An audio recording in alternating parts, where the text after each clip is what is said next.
Yeah, so I just feel like none of this is important to anyone. Um, you know, well, it's not important to the riders. Um, and you can't fault the riders because they're doing exactly what this system was built for them to do, is to acquire cheaper fares 75 to 80% of the time. You know, there's always someone in a business structure that's going to get the short end of the stick. But in this instance, you wouldn't think that it would be the drivers. Because without the drivers, they have nothing. But as they knew when they created this, that they knew once they got the drivers started to driving all in every corner around the world that they're able to operate in, they knew that a lot of drivers would depend on this income. What little income that they do get from this, you know? Look, I'm no expert, but this is mere common sense if you take time to focus in. This is it's not gonna last. Right now they're winning. They've been winning a lot. They was winning before I even joined 11 months ago. You got, as I stated earlier in the video, you got thousands, if not maybe tens of thousands of drivers in different states that's protesting and striking for better pay and better working conditions. For the drivers to have a voice. You know what I mean? And the national media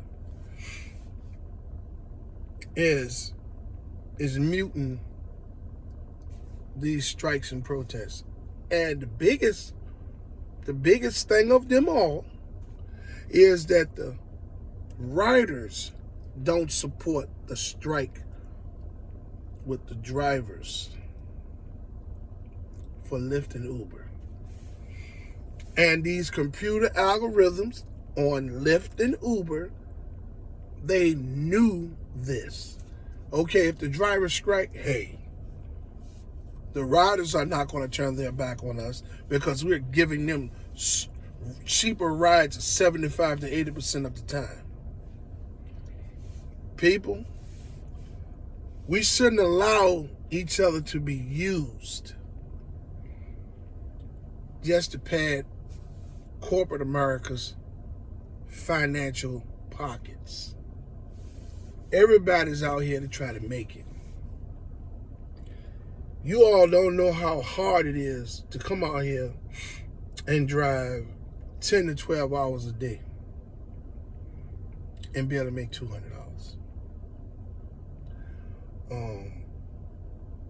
Some days you make 150, some days you make 135.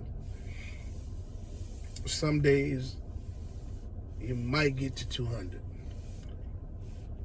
But you're going to spend $75 in gas or $80 in gas a day, maybe $100 depending on the vehicle that you're driving. What did you drive for today? We're talking about 10 to 12 hours. I don't care how you break it up. I don't care how you come out and catch the morning crowd and come back and catch the evening crowd and catch the late night crowd. 10 to 12 hours is 10 to 12 hours no matter how you look at it. It is hard to come out here and drive those amounts of hours and you barely making $150 to $200 a day. And then when it's all calculated, you don't spend anywhere from between $70 to $90 in gas, maybe $100.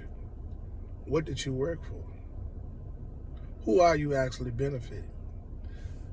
At least across the board, at least 70% of the time, you're not going to get any tips. So you new drivers and you future drivers, don't drive for tips. Keep your car clean. Have a courteous attitude. Keep yourself clean. And if they tip you, it's a plus. If they don't, it is what it is.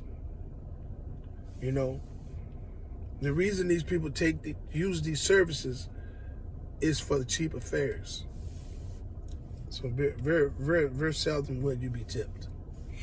You know, I just wanted to do this video this morning because, you know, the strike and the protest that's going on in different states by the Lyft and Uber drivers, it's not getting any support. The media outlets don't support it. We don't have no politicians on our corners, in our corners. The customers don't back us because they done pitted the two humans against one another, the driver who is human, the rider who is human.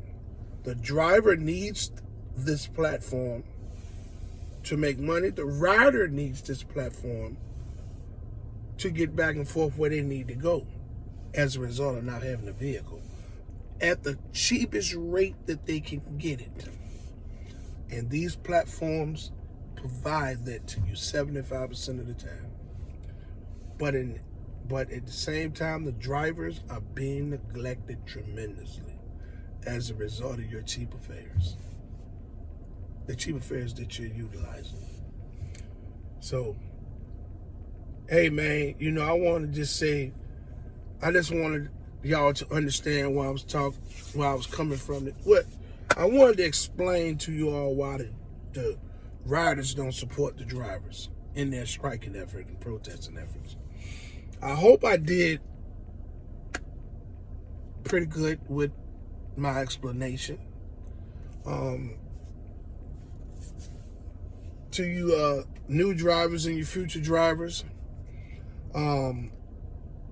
my goal is to educate you all so that you can be better prepared than I was when I got out here. So I want to educate you all on all of the things that I've learned through the hardships over the months, so that you all can come out here and be better prepared than I was if you have to drive on the Lyft platform.